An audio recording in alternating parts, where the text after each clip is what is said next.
Hello everyone welcome back to my channel. నేనైతే Instagram నుంచి ఒక వెబ్‌సైట్‌లో నుంచి ఒక జ్యువెల్లరీ సెట్ ఆర్డర్ పెట్టుకున్నాను. అదైతే సుజాత జ్యువెలర్స్ నుంచి.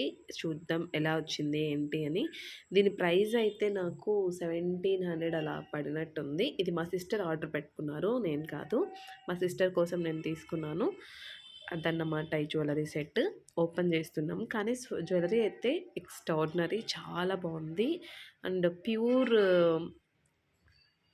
దాన్నేమంటాము, ప్యూర్ పర్ల్స్‌తో చేస్తే ఎలా ఉంటది, అలాంటి అవుట్‌పుట్ అయితే నాకనిపిచ్చింది. చాలా బాగా ఉందనమాట అది. మా అక్కకు కూడా బా నచ్చింది. మీరు కామెంట్ చేసి చెప్పండి ఎలా ఉంది ఏంటి అన్నది. ఓకేనా? Thanks for watching.